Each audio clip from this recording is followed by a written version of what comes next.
He who sings, prays twice, says Augustine, once with the heart and once with the lips, for that is the kind of worship that has lived through the centuries and found its way into today's hymnals. Music of Christian experience throughout the ages, music that has traveled from country to country and through various translations has come down to us.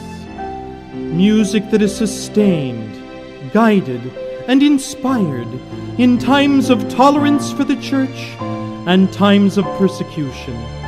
Music of celebration, of worship, of personal experience. Music that pleads for the hearts and souls of unbelievers to come to the source of all melody and praise.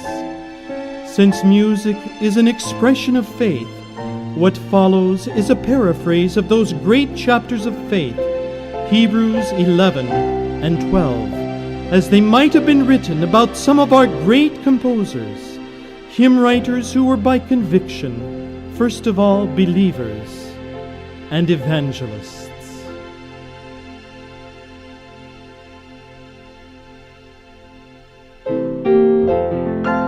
Now faith is the assurance of things hoped for, the conviction of things not seen, for by it men of old received divine approval.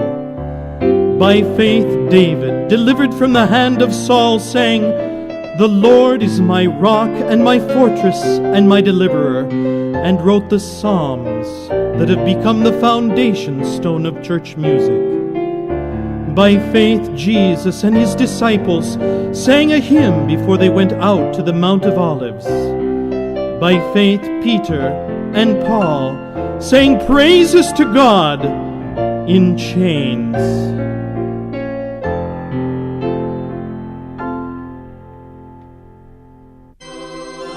By faith, Patrick returned to Ireland, where he had spent his childhood in slavery, and wrote his Lorelei of praise to Christ. By faith, John Chrysostom, hounded out of Constantinople to die in exile for Christ's sake, wrote the words of thousands of hymns.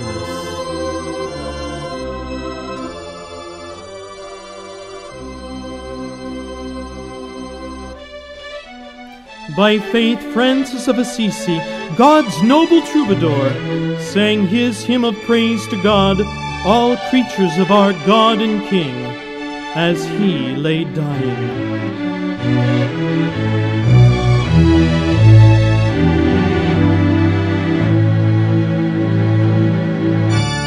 By faith, Martin Luther wrote, "A mighty fortress is our God," though his life was often endangered by political enemies.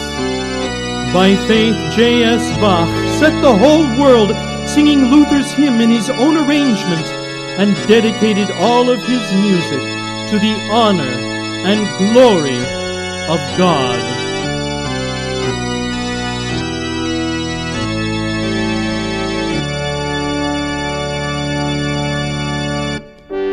By faith, John Bunyan wrote, "He who would valiant be 'gainst all disaster, let him in constancy follow the Master," and he followed Christ through years of imprisonment.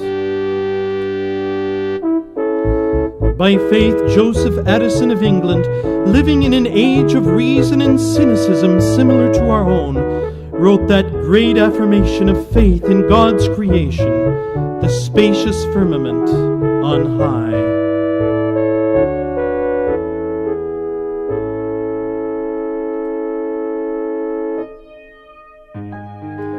By faith, the redeemed slaver, John Newton, wrote, "Amazing grace, how sweet the sound that saved a wretch like me."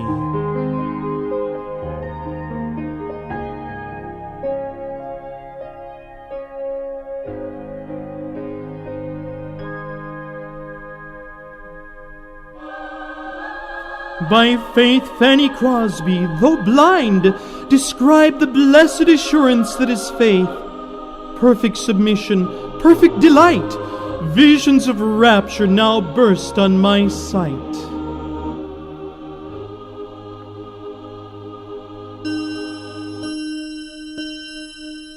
By faith, Horatio Spafford, devastated by the loss of his family at sea, was able to sing with assurance, "It is well, it is well with my soul."